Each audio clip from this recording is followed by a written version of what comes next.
Since our oldest son and his wife are coming home for the holidays, you should go back to your parents' house. I was stunned by these words from my husband of many years. I can't believe he wants me to go back to my parents' house now. I hadn't seen our son and his wife in a long time as well. This was all part of my husband Frank's plan. Seeing him smirk, I made up my mind. I will make him regret this. My name is Sarah Johnson, and I am a 73-year-old housewife. My husband Frank is 75 this year. We've been married for 40 years. We have only one son. Our son Michael is already an adult and a successful professional. He was born when I was 42, and Frank was overjoyed at his birth. Frank, being the second son, always felt he was treated differently from his older brother.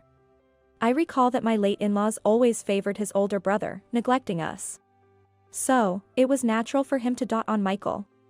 Determined to raise him as the head of the Johnson family, he was enthusiastic about both sports and academics. Michael tried hard to meet his father's expectations. His over-involvement with Michael was so intense that it often worried me. When Michael left for college out of state, we were both proud and a bit sad. Frank insisted he'll definitely come back home, but I doubted it. He was finally free from all the restraints. Once he tasted freedom, he wouldn't return to us. As I predicted, Michael got a job and married a woman from his workplace out of state. His wife was a colleague from the same company. She was a local hire, and Michael told me he'd visited her parents many times. It seems he gets along well with her parents. He's got a straightforward dad. Michael told me. Though he never showed it in his words or demeanor, he must have been tired of Frank's over-involvement. When he introduced his girlfriend as a potential wife, Frank was not welcoming at all. He probably thought Michael would return if she wasn't in the picture. Initially, he was against the marriage, and Michael frequently called me saying, "Please try to persuade Dad." Though he resisted, he eventually approved, out of love for his son. If he was going to approve, he should have accepted it from the start. This was typical of Frank, who always had to complain first. Michael's wife, Lisa, is a wonderful person. Meeting during holidays, Frank eventually liked her and forgot he ever opposed their marriage. He even started visiting them without me. I once asked to join. But he refused. He didn't want them to talk to me more than him. Going alone, he got all their attention. My persistent requests led to him secretly spending a night there recently. I was shocked when Michael called me about it. I never imagined he would go behind my back. Frank still hasn't let go of his son. Michael and Lisa don't have kids yet. I sometimes worry about what will happen if they have a grandchild. If we clash with them over education or parenting, it would be disastrous. I need to distance Frank from them before they have kids. I resolved to do this. After we got married, I had one dream. I wanted to own a home. As a working couple, we should have been able to achieve this dream. But we never did. Even now, we live in a rented apartment. It's not a bad place, but I still wish we had our own home. We gave up on the dream due to financial issues. Since our marriage, I had been saving diligently for a house. Just when I thought we were ready, a shocking event occurred. One day, I updated our savings passbook for the house fund and was shocked out of my mind. The balance was only $12.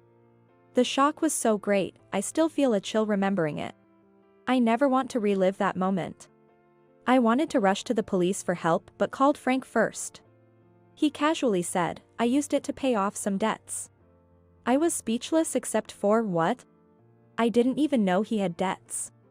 Even if I generously assume he had told me about the debts and I was aware of them. If he had just said, "I want to use the home savings to pay off the debts," I wouldn't have refused. What angered me was that he used the money as if it was solely his own without saying a word. How could you do this? Owning a home was our dream. Why did you act so selfishly? I asked, fueled by anger. He got defensive. Instead of apologizing, he yelled at me. I'm the head of this family. My word is law, and my actions set the direction for this household. Don't question me. I was stunned by his mindset. His personality had become warped, growing up overshadowed by his older brother. I regret not seeing this before we married. My dream of owning a home vanished.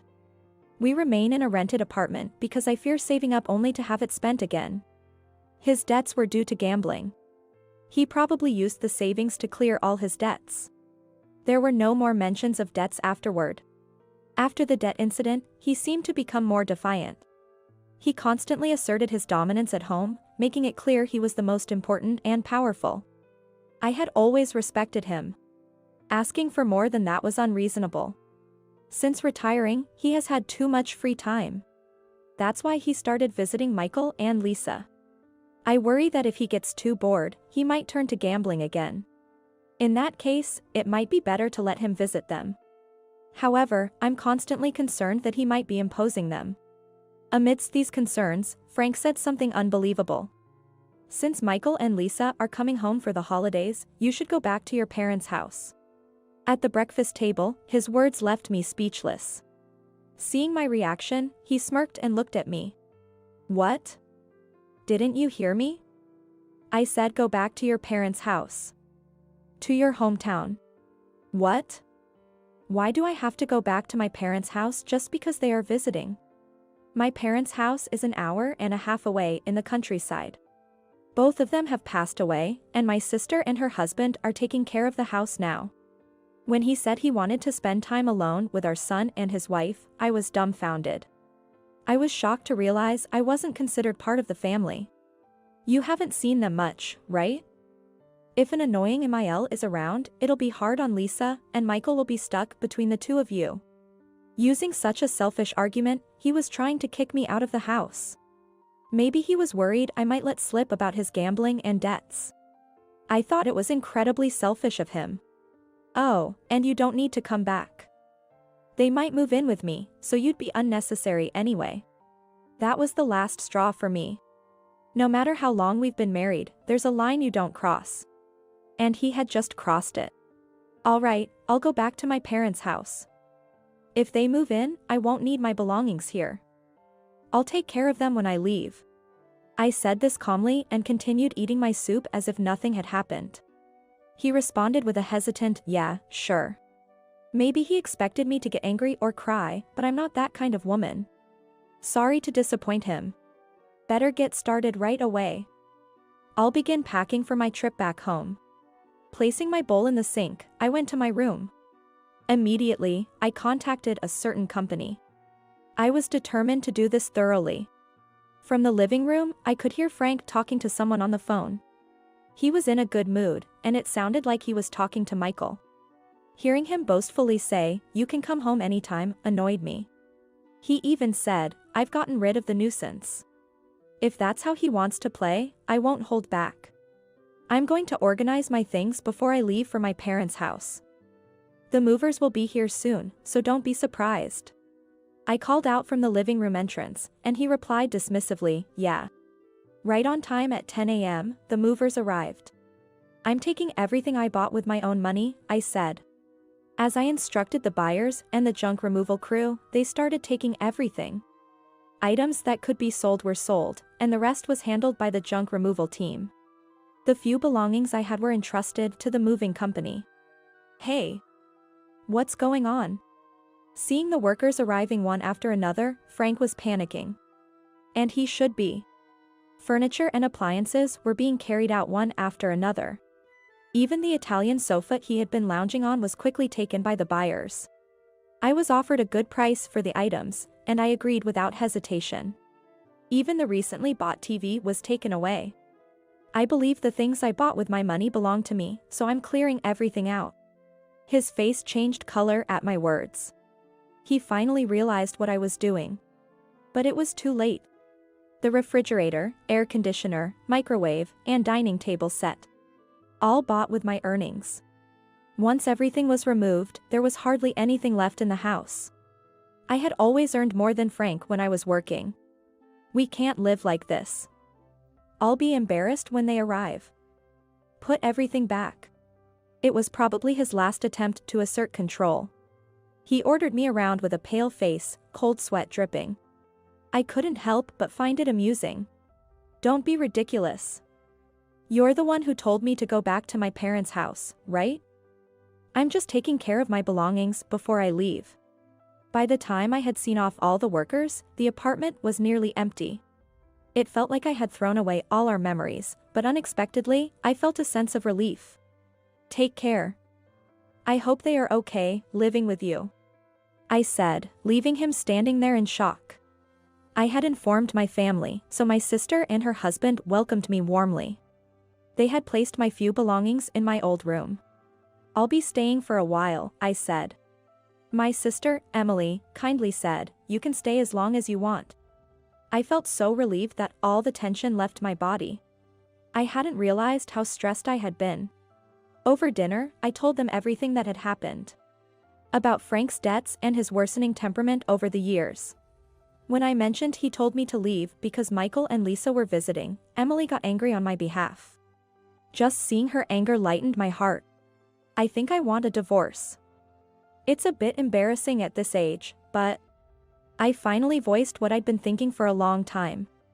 There's nothing embarrassing about it. Late-life divorces are common.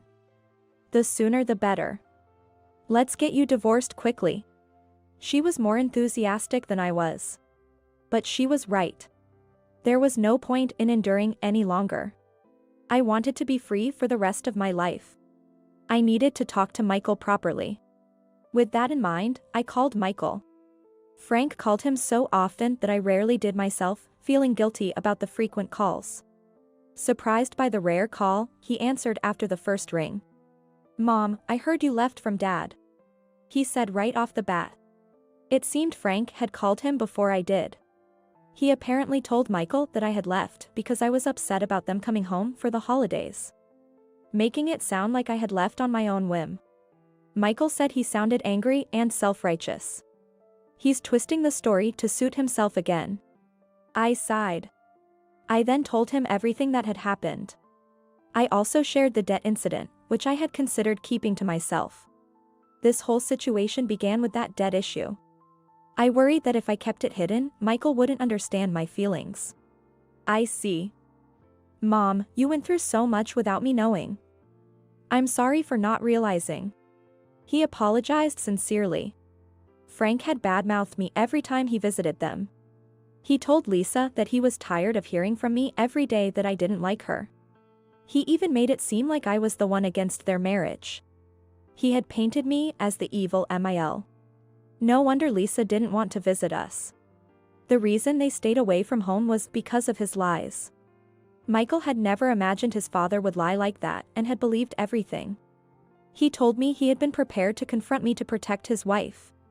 Their holiday visit was meant to confront me. I told him I was considering divorce. There was a long silence, likely from the shock. Mom, I think you should do whatever you feel is best, he finally said softly. At that moment, tears began to pour uncontrollably. All the pent-up emotions came flooding out. Even over the phone, he noticed I was crying and his voice wavered with emotion. Mom, no matter how difficult he is, Dad is still my father. I wanted you both to get along, but I understand if that's not possible. I could only nod and say a yes, repeatedly. When Michael and Lisa came home for the holidays, I returned to the apartment once. The apartment had been cleaned and organized by them. New household appliances had also been provided. They must have taken care of this. How dare you show your face here? Frank yelled the moment he saw me. In the past, his shouts would have intimidated me. But today, I wasn't fazed by his loud voice. I glared back at him and handed him the divorce papers. Please fill this out. This will make our divorce official. I'll be leaving, I said. I had already completed my part. All that was left was for him to sign. He stared at the divorce papers for a moment. Hurry up and sign it so I can leave, I urged. Reluctantly, he began to sign. While he was writing, he glanced up at me several times. His servile attitude irritated me. Once he finished signing, I quickly snatched the divorce papers away. It would be troublesome if he tore them up in a fit of rage. After confirming the signature, I put the divorce papers in my bag. There's no property to split. Don't expect any money. I almost laughed. I know we have no assets, I replied. As long as you understand. I don't want you begging for money. He retorted, trying to maintain his pride. It was ridiculous to see him trying to act superior after creating debts through gambling. I decided to drop the final bombshell. Living here will be tough. The rent is $1,200 a month. You can't afford that on your pension. You didn't know. But I've been using my father's inheritance to pay it. He seemed to have forgotten about the rent. My father's inheritance could have built us a home, but he died after the debt incident. I didn't want to build a home using his money.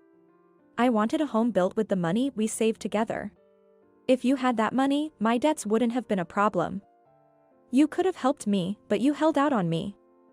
With that money, I wouldn't have had any debts. His outrageous outburst almost made me laugh. He had the nerve to say such things after everything he did. His debts were from gambling, so what was he implying? He sounded as if he believed he could have won if he'd gambled with my father's inheritance. Such a ridiculous notion.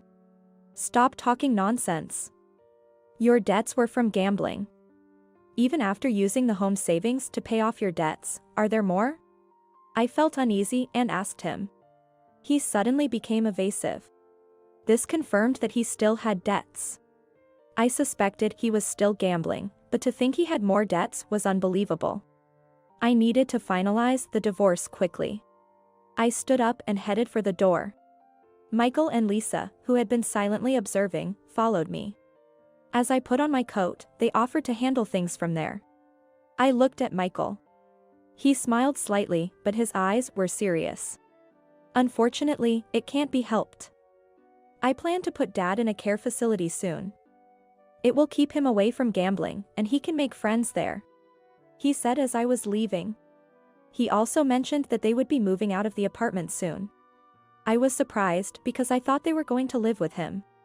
This turn of events was completely unexpected, and I couldn't help but voice my surprise. I thought you were going to start living with him, I said. He replied firmly. What? No way. Lisa is uncomfortable around him too. I finally escaped his overbearing nature. There's no way we can live with him now. He smiled wryly as he spoke. He was right. If I were Michael, I wouldn't want to live with such a father as well. Especially after experiencing freedom, it would be impossible. In the end, Frank would be abandoned by his own son. Loving your child and being overbearing are two different things. This situation is the result of him not realizing that difference. I wondered what kind of face he would make when he found out he was being put in a facility. I felt a bit sorry for him, but he brought this on himself. Afterward, I submitted the divorce papers, and Frank and I were officially divorced. With no assets to divide, there was nothing to argue about. The day after the divorce was finalized, debt collectors came to the apartment. Michael and Lisa were still there and managed to handle the situation. Michael convinced Frank to move out as soon as possible and start fresh somewhere new. He arranged for Frank to move into a beautiful senior care facility by the sea, a bit far away. I hoped he would live out his remaining years quietly there. Initially, Frank resisted going, but Lisa persuaded him to go. Maybe she still held a grudge over the opposition to their marriage. I was worried about the cost since Michael had placed Frank in a rather expensive facility. He reassured me, don't worry about the money. It's better to have him in a good, distant facility than a cheaper one nearby. This way, there will be fewer problems. Listening to him, I understood. If Frank were in a regular facility nearby, he'd constantly complain and call for help. By placing him in a top-notch, distant facility, any issues would be handled by the staff, reducing the need for frequent visits. Michael had thought this through. Not being able to see his beloved son would be the hardest blow for Frank. Perhaps this would make him reflect on his actions. I, too, had been unable to see them because of him. Now he would understand that pain. This is what people mean by reaping what you sow. After the divorce, I moved back to my parents' house and started living with my sister and her husband. I had planned to find a small apartment and move out soon, but they insisted I stay. They had no children. Their large country home felt empty with just the two of them. My sister's husband is a very gentle and kind person. He treats me like his own sister. I took over all the household chores for them, who work in agriculture. I suddenly found a new sense of purpose in doing housework. It had been a long time since anyone had appreciated my efforts. With this new discovery, I embarked on a new chapter in my life.